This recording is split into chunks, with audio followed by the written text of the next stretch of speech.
Waalaikumsalam warahmatullahi wabarakatuh. Oke, selamat siang kelas 11-9. Siang. Jadi hari ini kita akan melanjutkan materi tentang bermain drama. Pada pekan sebelumnya kita sudah belajar tentang apa? KTI.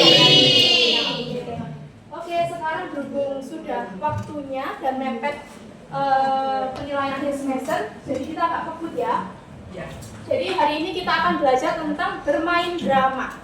Oke, sebelum memasuki materi utama, Ibu tanya dulu. Di sini ada yang tahu nggak perbedaan antara puisi, prosa, dan drama?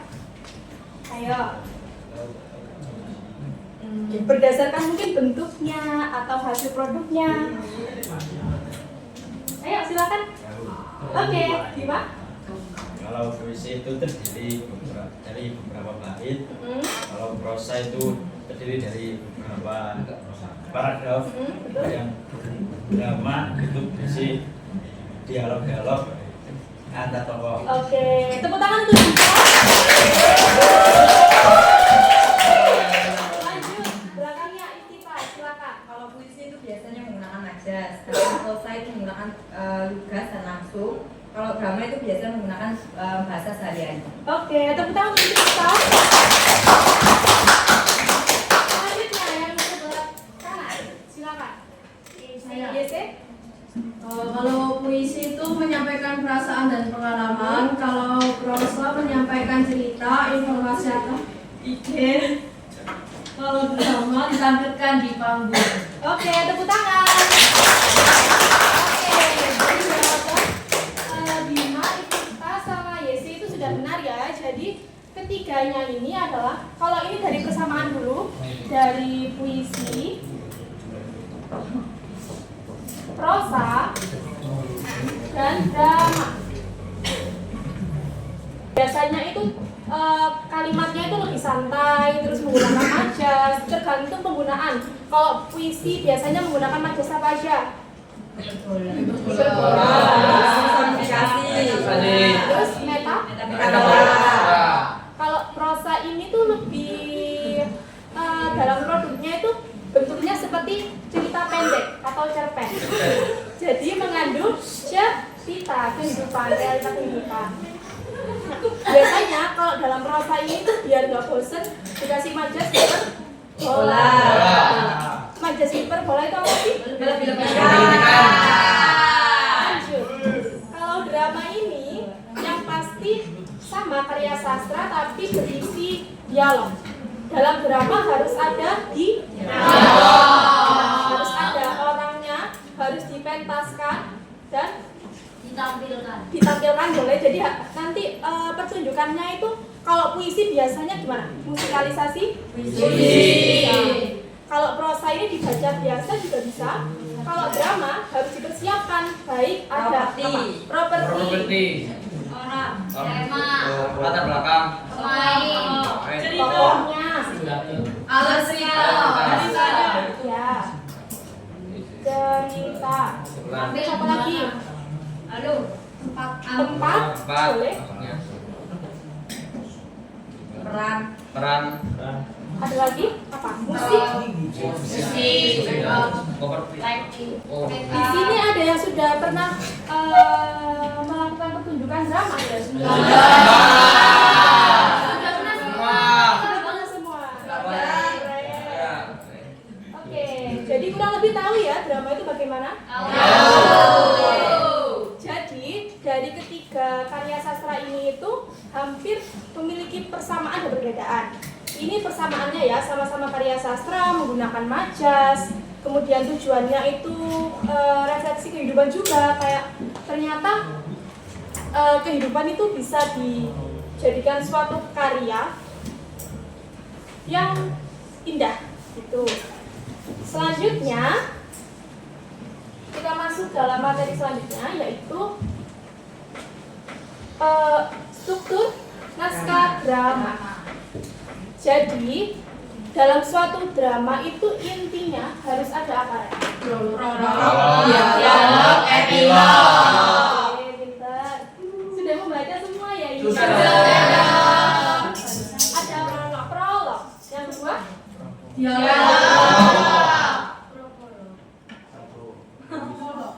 sudah ya. Ada prolog,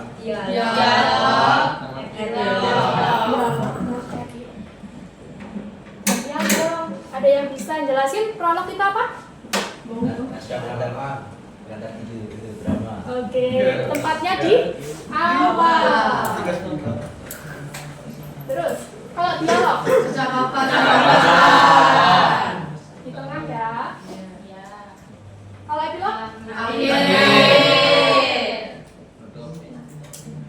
biasanya di prolog, dialog, dan epilog bisa kita identifikasi juga unsur-unsur intrinsik dalam drama. Jadi kalau prolog itu biasanya ada tema mungkin, dan yang paling utama apa? Yang paling utama tokoh, latar. Contohnya gimana? Saya tahu contohnya latar sekolah. Di pagi hari, boleh di pagi hari yang cerah, Bima berangkat ke sekolah. Nah, biasanya itu di prolog. Kemudian kalau dialog, pasti ada percakapan. Nah, dalam dialog ini kita bisa menemukan adanya penokohan, karakter tokohnya dan alur. Jadi dalam dialog ini bisa terlihat ceritanya dibawa kemana berdasarkan percakapan antar tokoh. Dan epilog Amanat.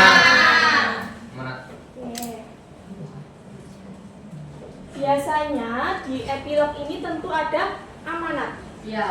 Biasanya. Jadi amanat itu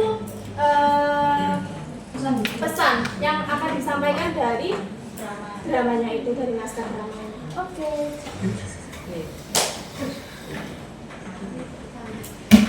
Kita sudah membahas tentang struktur naskah drama.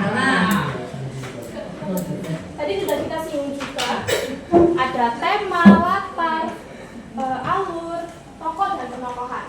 Sekarang ibu tanya, di sini ada yang tahu apa itu tema? Cerita. Angkat tangan dong. Silakan siapa kita ya? Oh, Ide yang mendasari pembuatan drama. Oke, tepuk tangan.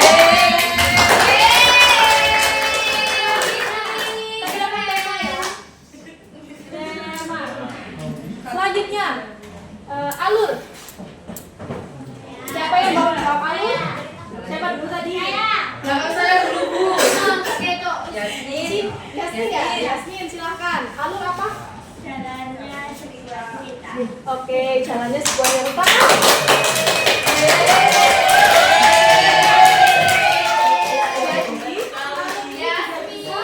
Rangkaian cerita. Ya, rangkaian cerita juga bisa. Jalan cerita juga bisa. Alur dibedakan menjadi 3.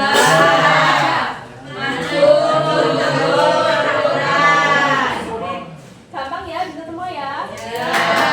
Lalu yang ketiga, latar. Silakan Darnis. Oke. Tepuk tangan untuk Darnis.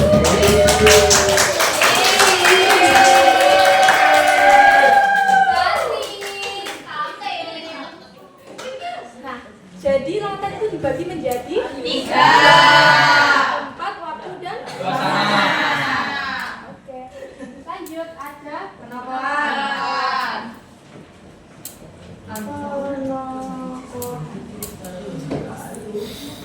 tokoh dan penokohan. Di sini ada yang tahu nggak perbedaannya tokoh dan penokohan? Silakan. Kalau tokoh itu orangnya, penokohan itu watak. Oke, benar sekali.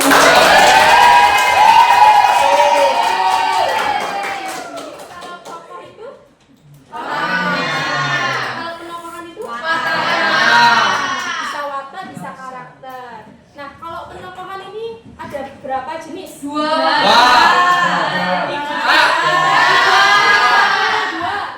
Siapa yang 2? Berarti semua 3. Apa aja?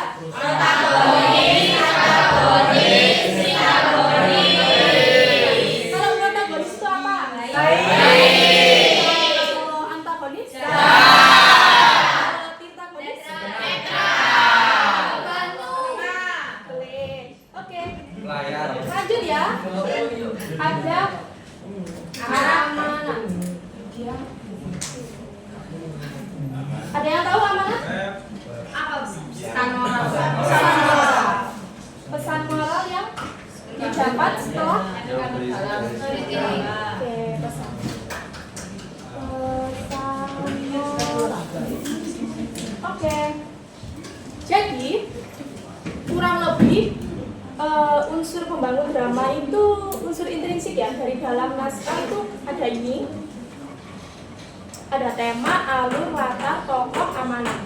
Mungkin ada yang kurang? Ya. Oke. Dialog. Apakah dialog itu harus satu orang? Enggak. Coba dijawab dalam kata benar sama salah. Apakah dialog itu satu orang? Apakah dialog itu dua orang? Ya. Bisa lebih juga ya. Ya.